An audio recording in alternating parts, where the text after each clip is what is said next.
On the 7th of April 2023, American McGee announced that EA had rejected his proposal to extend him the license for Alice Asylum. What ensued was public outcry for a while, but ultimately nothing else. Complete radio silence. And I asked myself a little while back, what actually was that entire thing all about? Every bit of news that flew by me around the situation seemed very out of line with basic industry practices. And that's what today's question is. Who killed American's McGee Alice? I went onto the forums, I looked at articles. It was mostly the public outcry that intrigued me about the situation. The following will be a generalized statement of defense, the sounds I've heard most coming from all directions.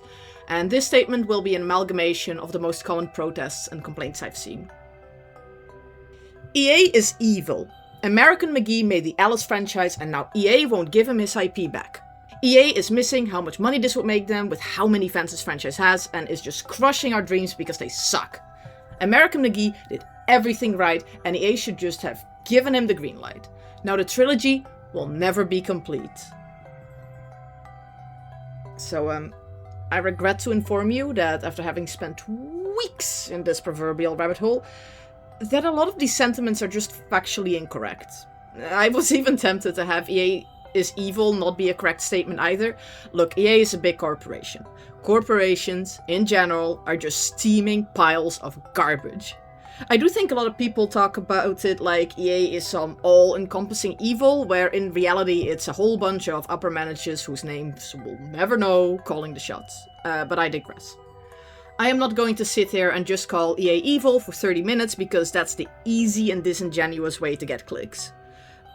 It's what you want to hear. I know, I get it, and it will be easy. But I don't want mindless agreement. I want the facts laid out on the table, no matter how upsetting they might be, okay? I will hold your hand through this, don't worry. Let's focus on the ones that I know are wrong. And I will guide us through all what I found, okay? There's 5 big ones. There's misconceptions about the movements of the IP over the years, EA's ability to see money or do market research, or in general be a competent company, the size of the audience that the Alice franchise has, American McGee's seemingly visionary and creative genius status and can do no wrong image, and Alice Asylum making the franchise a trilogy. I thought about how we're gonna do this, but I think it's just best to start at the beginning, the birth of the franchise.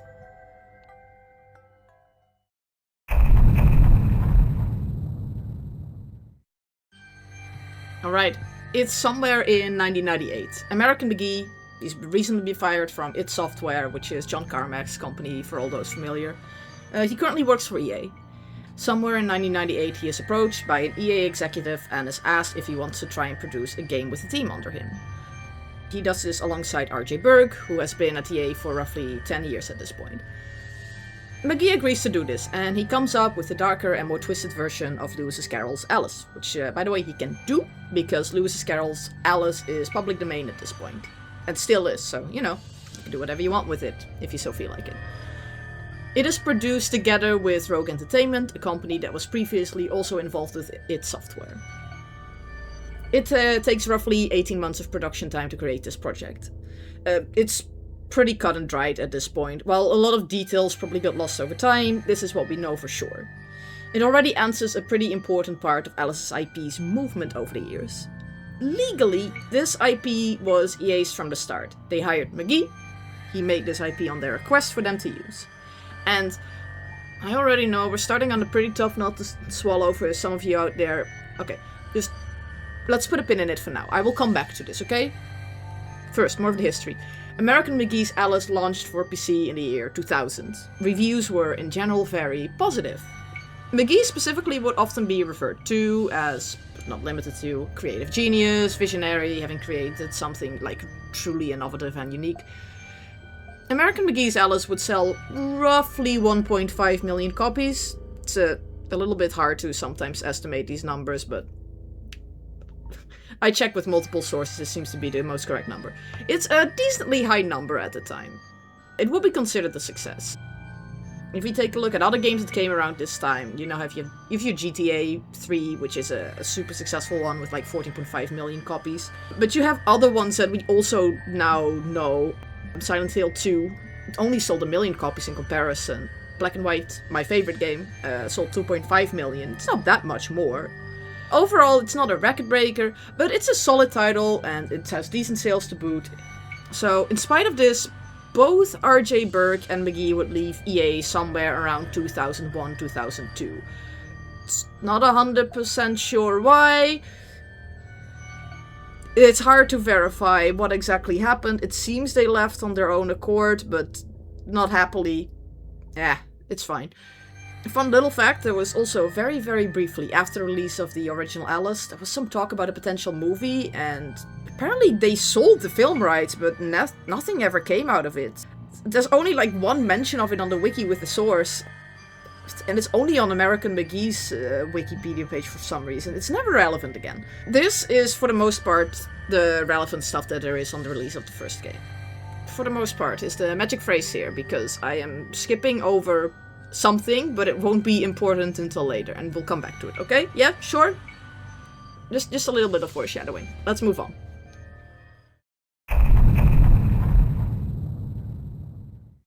Both RJ Berg and American McGee are off doing their own stuff.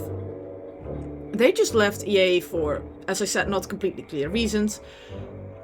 However, this is what they were up to in the meantime. American McGee worked from 2002 from 2006 at the Mauritania Import-Export Company as founder and creative director, and created Bad Day, LA and Scrapland, which are two games that did not leave a lasting impression on video games as a whole. RJ Berg worked from 2001 through 2004 at LucasArts San Francisco as creative director and executive producer. Then, McGee moves on and he becomes the founder of Spicy Horse, a Shanghai-based video game company funded by a mysterious benefactor, so that McGee can make his own game studio. McGee at this point is already in China. RJ Berg gets called in as well.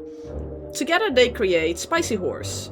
McGee is also involved in the creation of Hygarian. It's a smaller company that mostly seems to outsource to other game companies. Together, these studios work on American McGee's Grimm. It's an episodic game. It launches over the course of 2008. Just like Scrapland and Bad Day LA, the game doesn't leave a lasting impact on the games industry. No shade, no shade. That's just how it is, sorry. I will have you know, I tried figuring out who this mysterious benefactor was, granting McGee the possibility to fund another company. No dice. That remains a mysterious third party. And also, the Mauritania company disappeared. God knows when. It's listed as defunct everywhere and doesn't seem to have made more games after Bad Day LA. So I'm assuming it disappeared when Spicy Horse appeared. Assumption. Though, no guarantees. That's just it for the boring in-between part. That's what these nerds were up to. Because we are here for the Alice franchise.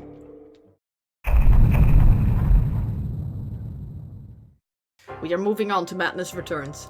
Somewhere close to the final chapters of Grimm in 2008, EA and Spicy Horse came to an agreement to make a second Alice game.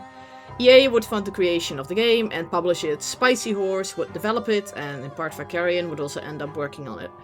For this, EA granted Spicy Horse a licensing agreement for the Alice IP. It means the IP would remain in EA's hands, and Spicy Horse would be allowed to make Alice 2 under their watch and funding. I say funding, but I'm also one of my friends shared an article the other day, and there is actually, I think McGee somewhere says that they did a lot of the funding themselves. I actually might be, which maybe I need to talk very briefly. Ad-libbing. I'm not. When was this released? This is released like 3 days ago. Okay, live updates. The quote specifically from McGee is that he pasted dildos on the head of a giant snail in response to the sexy requests and emailed that to the marketing team. Wait. Marketing team. Wait, that's an important word here. No. Okay, sweeties. Marketing teams are often less related to the company themselves, so they already make the game then at this point. McGee says EA wanted to push Alice Madness Returns to be a hard M title that leaned more into gore and horror with a psychotic main character. Yes, but they kind of toned it a lot down actually from the original, which is interesting. McGee clarified that he feels he was able to deny requests like this because Alice Madness Returns was funded by a Los Angeles bank, not by EA. Huh? The nature of the deal meant that Spicy Horse maintained complete control over the project as long as it stuck to the development schedule and didn't push the budget. But EA still had to sign off on it. It's still their IP, I know this for sure. It was successful up to the end of development, when the team felt it needed another 30 to 60 days for polishing. McGee said EA's refusal to extend the deadline was probably a bit out of spite, resulting in a... Yeah, McGee... Oh, that's spoilers for later. That's spoilers for later. I think I know why they didn't give you the benefit of the doubt, but... made history in relation to all this, yeah, that Madness Returns wasn't just the first AAA game fully developed by a Chinese... Oh, go fuck yourself. It was the first game ever to be a bond finance in China. To be bond finance in China. But you said an LA bank. We were also the first team to ever tell EA go fuck yourself and kind of get away with it. No! No! Nice try, McGee. Polishing yourself as the fucking hero again. Yeah, but that seems... kinda... Okay, this came out 3 days ago, so we're like 15 years after this happened. Fuck it, I hate it when I find a piece of research that kinda... is at odds with what I already know, but I'm tempted to not listen to this too hard. Because of a few magic words. Most of all, it's the marketing team that, according to him, pushed to this. Marketing and developer and publishers, there's differences between there. There was already a problem with marketing that the second game was kind of advertised as more gory and everything, and it wasn't quite as the game was, which bothered McGee so... and I also think that they actually toned down the horror anyway, so I see why the marketing team would be kind of annoyed, because they probably wanted to keep it in line with, like, the presentation of the first game. Yeah, okay, that is where I was reading, because it was under their watch and funding. Okay, yes, so, as my original script says, for this, EA granted Spicy Horse a licensing agreement for the Alice IP. It means the IP would remain in EA's hands, and Spicy Horse would be allowed to make Alice 2 under their watch, and maybe not funding, according to McGee 15 years later, but as we go on, you probably see why I am less inclined to fully take his word for this. Okay? Cool. Link to article. You read careful. Anyway, Madness Returns. This is all happening behind the scenes for now, right in 2008. It wouldn't be until EA Studios 2010 until the public announcement. The announcement for Alice Madness Returns went live in July of that year. RJ Berg, American McGee, they give an interview, and all is well, hype is building. This interview has one thing I kind of want to point out, because McGee mentions we all came together and got to work. I have always beef with, like, the marketing term that is like, by the makers of.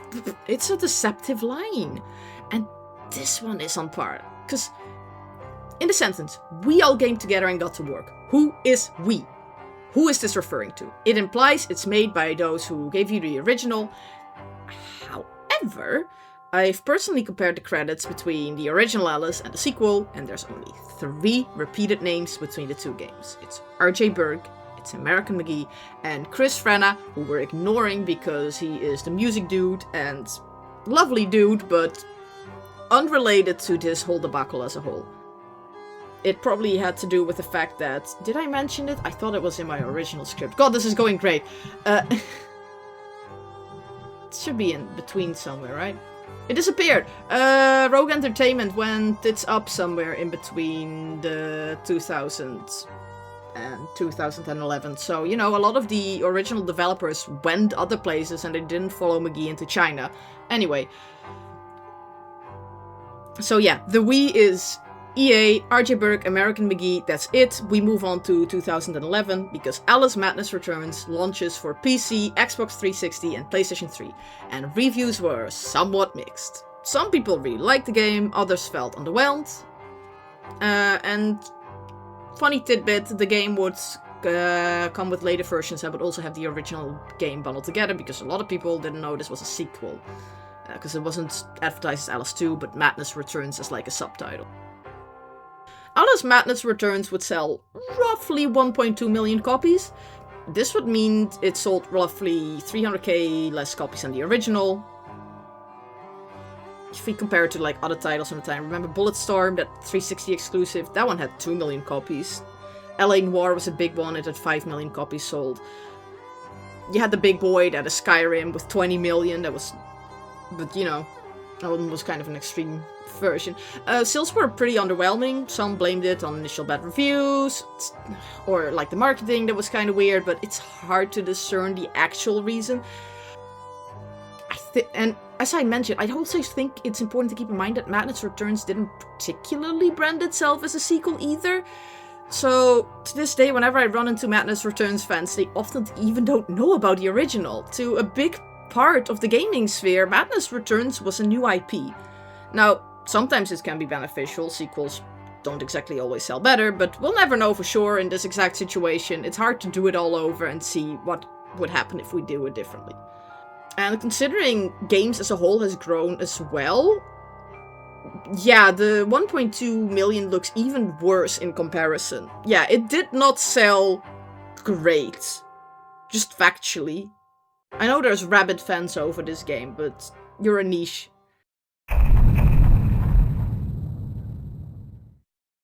Anyways, we're moving on, and an answer for one of our big questions. Asylum would not make the franchise a trilogy. I mean, it does when taking into account games, but not when you consider media made by McGee in the Alice universe. It's 2013. American McGee started a crowdfund for Alice Otherlands, an animated series based on Alice going into the minds of the big names in the Victorian era. He needs to acquire a licensing IP from EA for it again. It's 2 years later, it's 2015, the crowdfunding came to an end. They have about $200,000 raised, with like 3,300 backers. American gets the license for the animated shorts, he makes 2 episodes, and none of them get a lot of views. Combined total, they only have like over 500,000 views. They're up on his YouTube channel, so you could just straight up see them if you want. $200,000? It sounds like a lot of money, but acquiring the IP alone would cost about half of that. And 100k for an animated project, that is not a lot of money. I've watched both the episodes. The first one, it's alright, but the other one is so incredibly boring. And all in all, Otherlands was a flop. And funnily enough, one that even the hardcore fans tend to not know about. And this is how I can tell whenever I look at other people making videos about Asylum and the situation and their general just yapping about EA evil, EA evil. Look, it shows me they have not done their research. They never mention Otherlands. And I think this project is a really important one to keep in mind. Because this is going to be the nail in the coffin for a lot of other people's conclusions. But don't worry, we'll get to that. We're gonna move on for now. Because we're still in the in-between area. In 2016, fans petitioned to get a new Alice game on change.org and it got 25k signatures by the end of it. However, meanwhile, Spicy Horse, you know, the company that was largely responsible for the creation of Alice, it closes its door 3 months after the petition ends. Most of the people that worked there, they either already got laid off, or they just disappeared over the years. The company technically still exists on paper with American McGee and RJ Berg and a few others, but it currently doesn't have a physical location. And the following years are pretty quiet. RJ Berg, American McGee, they make a few public appearances, and McGee puts out a Kickstarter for his board game, Out of the Woods. It would seem things are pretty quiet for now, and with Spicy Horse pretty much shut down, there's no real indication of Alice 3 happening. That is, until later in 2017.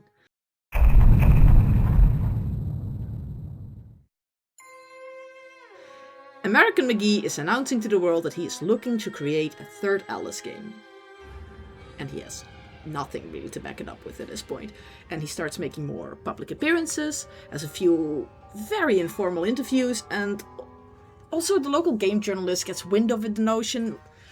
Just a few of them, but for the rest of this year, things would remain in the realm of like, you know, maybe one day. Small tangent, as I say, informal interviews. I ran into an interview around the time of his board game release. The interview was the pinnacle of never meet your heroes. It's unfortunately one of the first time I heard McGee speak, and I wasn't very happy about it. Because the first 45 minutes of this 2-hour quote-unquote interview is just talking about politics, mentions of garbage such as Jordan Peterson, and the wrong takes on Gamergate. Like, none of it kind of surprising stuff, but to be suddenly in the middle of stereotypical capital G gamer takes, fuck me, it was honestly kind of shocking. Especially considering the fact that McGee just announced he wishes to start working on Alice again and having him to gain the IP from EA. Speaking your thoughts at all times make you a bit of a liability and a risk. Some might call it an honest approach. I personally think it's unprofessional and unbefitting of someone this high up the ladder. You know, just like sending a picture of dildos pasted to a snail to EA to get them to shut up about wanting the game to be more sexy. Unlike, you know, talking to them about an adult like, hey, stop trying to make this mentally ill girl a sexy protagonist, you absolute fucks. But without the swearing. And doing it, you know, politely. Jesus. You know, his attitude is still very much of that of a video game developer of the 90s. There were no rules. You could just say whatever you wanted. Games are made by 3 dudes in the basement. Game development used to be pretty, well, let's say rock and roll, for lack of a better term. The industry has changed over the years. The amount of money that flows through this stuff, it's unbelievable. Just think about how little you know about developers and big companies in this day and age, especially like stakeholders and stuff. Yeah, EA is evil, but who are the people in charge there? We don't know. And for good reason. It's better to stay anonymous, especially if you don't want like death threats sent to your house. Yeah, the industry has changed so much. And what we see tends to be forked over to us, you know, by the company itself. Like, often having to go through rigorous approval processes, and then we just get, like, some interviews that were, like, looked at by EA and looked at by things, and very, like, don't say this, don't say that. Everybody's media trained till hell and back. Yet this, again, quote-unquote interview is just a small-time creator recording McGee yapping over a tabletop simulator game where he's just spouting whatever comes to mind. McGee is not media trained. Let's be fully upfront about that. This man just speaks his mind. It appeals to some, but boy do stakeholders not like you. Anyway, we're at the real meat, the stuff that everybody keeps talking about. Alice Asylum is official. In March 2018, American McGee and Martin Barrage announced the plans to get EA's attention. They create a Patreon so they can fund some of their artists. Okay. The plan, boys, the plan. Make a design bible. Pitch to get EA's attention. Get an IP license. Yes? RJ Berg would eventually disappear over the course of the creation of this project. And who knows where he went. Literally no clue. The man is kept to himself. The IP license would also mean that EA wouldn't be publishing or funding it, as they've already stated that they aren't interested in doing so. With the license McGee is aiming for, it would allow them to find their own publishing and funding. Okay, yeah, so far, so good. This is nothing out of the ordinary. Also, if you're curious who Martin Barrage is and why he suddenly popped up as a co-creator, it kinda beats me. I know from my research into the dev teams between the original Alice games that he did work for Spicy Horse, but it seems he hasn't worked on Madness Returns or the original, so I guess they just became friends and Martin stuck around for the Asylum project. That's all I know. I've watched way too many update videos on this project. There were 2 that stuck out to me, and we're going to take an extra look at. Let's start with the Borderline NFT. It's the 2,000 Patreon goal, where one of the rewards is a physical merchandise coin. That's fine, but this also allows you to have your name engraved on a digital coin in the game if it's launched. Sweeties, that's borderline an NFT. And it was a hot topic at the time when this came out, and especially in video games. And it's honestly not surprising. This is one of the things they attempted. Especially after McGee's image in my mind got a little bit skewed around the last interview. You know, it doesn't surprise me that he was a little bit of a blockchain bro. That makes complete sense to me. This checks out. You know, it's not awful. It's just a bit scummy considering how everything was on the NFT and adjacent bandwagon for a while. You know? Sure. That's just scummy. For me, the real nail in the coffin is the day they show their initial work on their presentation for EA, in which they hope to convince them to hand over the IP. Oh, and sweeties, I wish I could show you the footage right now. As I mentioned, I made this video before and I lost it, and I'm very sad about that. And I had footage, and I was like, okay, I can just look up the video again and just copy it again. No. Mr. American has privated most of his live screens. Come on! Give it back to me. I have the link. It goes nowhere. But fear not. I have screenshots from the very first time I made this video. And unfortunately, I only have the 3 slides that make me shudder in fear. So it does look worse than it is. Okay? Keep that in mind. It's still pretty bad though. So, this video came out the year of the announcement, but like just before it displays American and Martin sharing their initial slides for the pitch to EA. It's got 3 things that just jumped out to me, and it's the timeline, the development budget, and one very special slide we will look at in a second. Okay, so the budget. Pretty hefty ask. And the timeline, it's very optimistic. That is a nice sales pitch, but that's not reality. But the real kicker is that 3rd slide. This is a very good way on how to not garner goodwill from the company you need stuff for. Because in summation, this is how we will fix your garbage reputation. And lol, we know better than you! And also, the make EA great again line is in pretty poor fucking taste.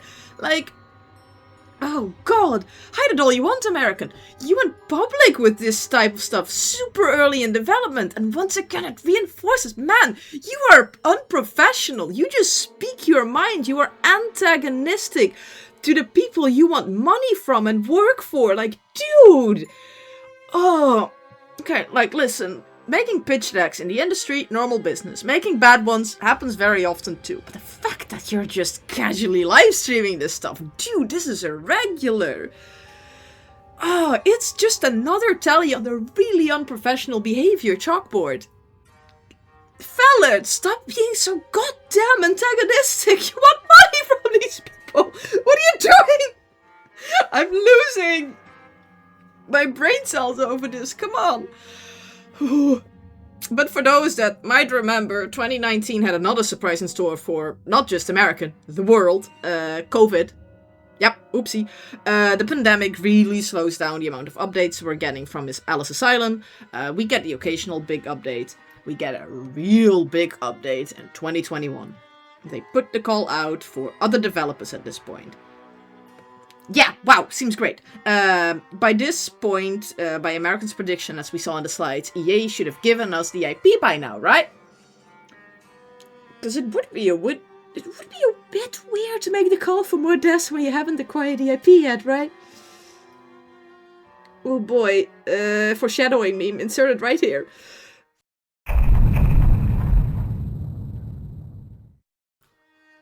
The next big update is 2 years later in 2023, and it's the big one that everybody knows about. It's here. The entire Alice Asylum design bible shown to the world on February 14th, 2023. It's 400 plus pages of the next hit game by American McGee. Now all we have to do is take this to EA, just show it to them. They will surely get us the IP now. They will give it to us, right? Because that's right, Pookies, it's 2023, we've loaded devs on board, and we still do not have the IP. My god. Oh my, I'm losing it.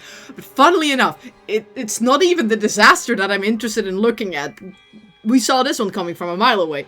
In the release video, near the end, there is a moment where it flashes the EA logo as if they're endorsing the project, but simultaneously being like, oh, please give the SIP, let's make good things happen. And if there's things, you know, that companies love, sarcasm by the way, it's having their name attached to things prematurely.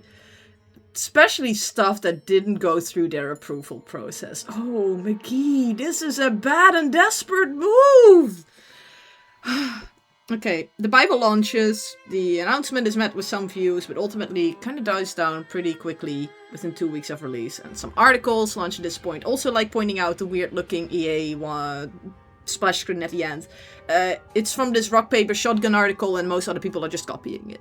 Even my point, but I do research and I credit my sources. Nothing much happens, and then on the 7th of April, it is announced that EA refuses to license the IP. And with that, the Alice Asylum project comes to an end.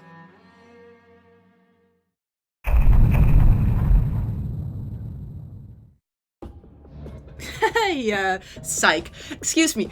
Almost the end, because Americans still had to make the weirdest goodbye video first, while it's effectively him saying, bye-bye, I didn't get Alice, stop asking me about it, bother EA instead, I'm gonna retire now. That is the surface.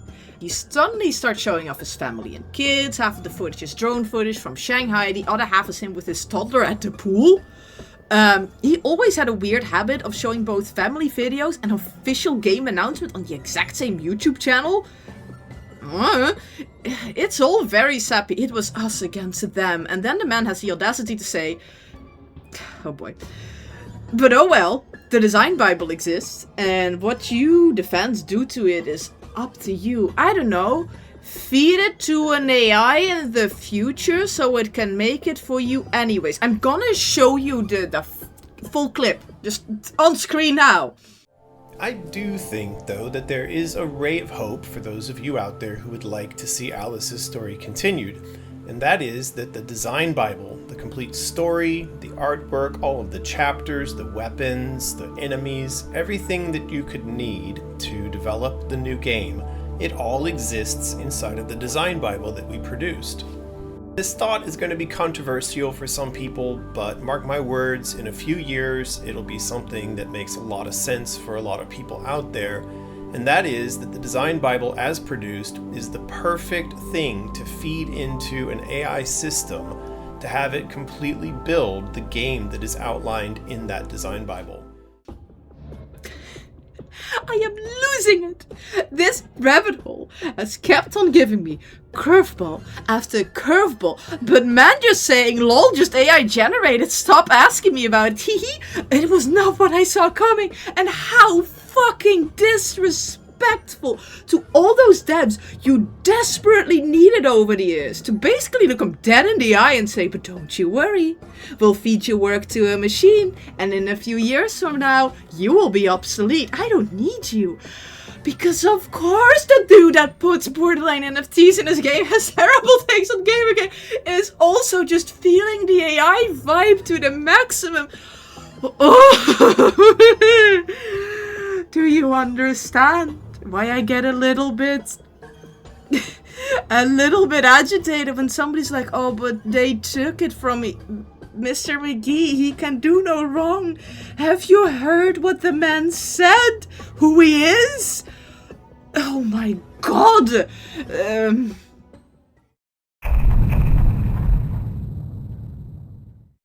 Psych 2 Electric Boogaloo, we're not done yet. So, as I mentioned somewhere halfway, I made this video before, and I had to remake it to a little mistake on my own, and YouTube's UI, it was a dumb thing, it had nothing to do with the video himself. I don't think Mr. McGee ever saw it and got riled up or something. Nothing ever happened. At that point, there was some drama regarding McGee's other side, now primary hustle, Mysterious, which at this point is hosting a brand of plush bunnies called Plushie Dreadfuls, all representing sexualities, mental and physical health problems, you know, that type of thing. At that point, I already mentioned, I found it pretty horrendously opportunistic. These plushies feel very gimmicky and just a way to buy yourself into a feeling of acceptance and feeling seen. And it's aimed at groups that are easily emotionally swayed into this. It just sits wrong with me. Even if his intentions are pure, no. It feels... no. And when I made this video like a year ago at this point, there were some scandals already surrounding his Plushie Dreadfuls. There's links to the stuff in the sources as well. I'm not going over them in detail. Too much drama. It all kind of boils down to, you know, once again, really unprofessional behavior. McGee should become media trained. For the love of God. Have middle managers. Please, please, please, please, please. Dude, figure it out. Guess what, though? It's December 2025. He's back! I thought he said he retired, but no. We're making a Plushie Dreadful game. Set in Wonderland. I know. He's finally trying to be more professional about his stuff. Better late than never, especially now that it has actively blown up in his face more than once now, but with outside of EA stuff, so he doesn't really have an easy scapegoat either. Nice. But here he is again, back into video games, and I have no hope for it. Okay, just none. But understand one thing. I'm gonna play it soon at some point again, because I've been replaying games from my childhood. I love the original Alice game, and I still do, no matter how much I think McGee is just a dumpster fire at this point. I never liked Madness Returns much. It's dramatically different from the first game. I never really cared for Alice Asylum, because it was immediately clear to me it was going to cater to the Madness Returns fans. And you know what I'm going to do real quick? I'm going to show you one piece of media I found from the release of the original Alice game. And I found this really late in my research too. So you're going to have the same emotional response pretty much that I had.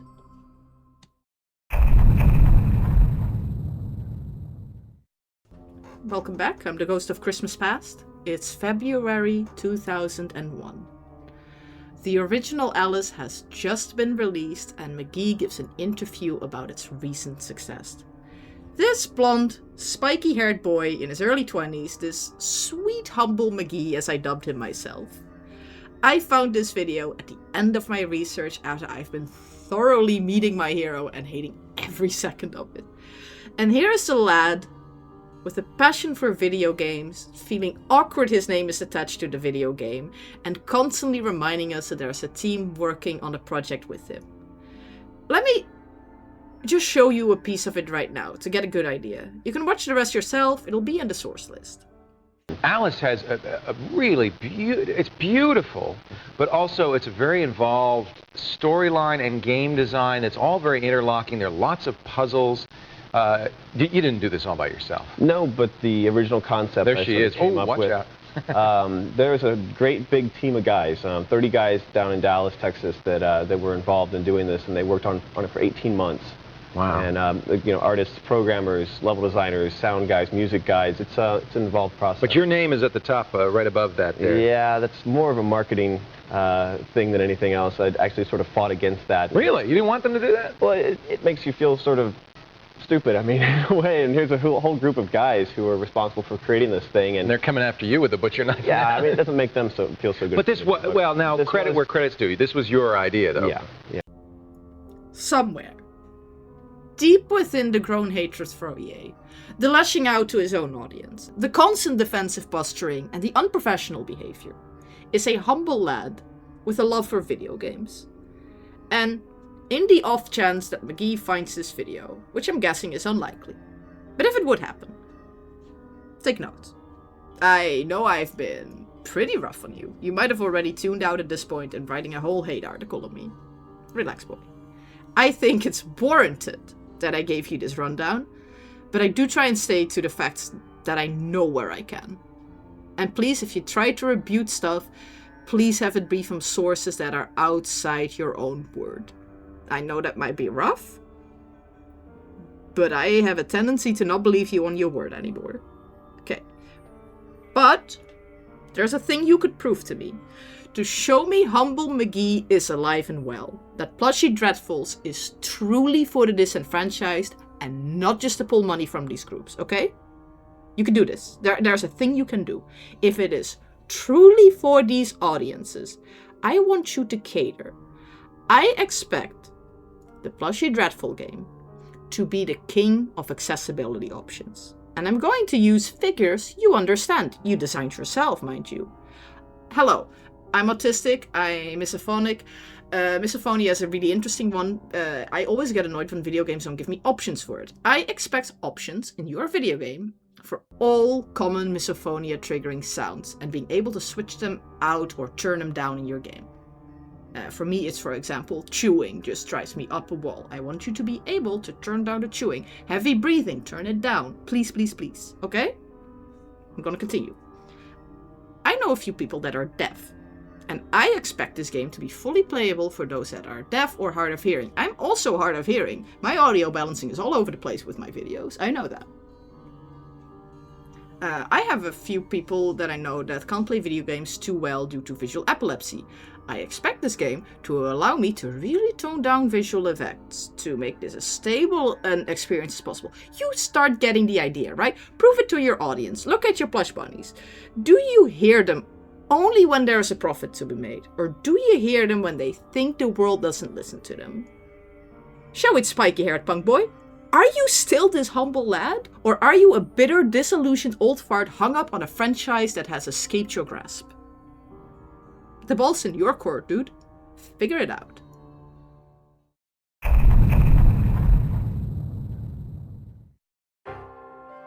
Conclusion time. Let's finally return to our original statement and its common misconceptions.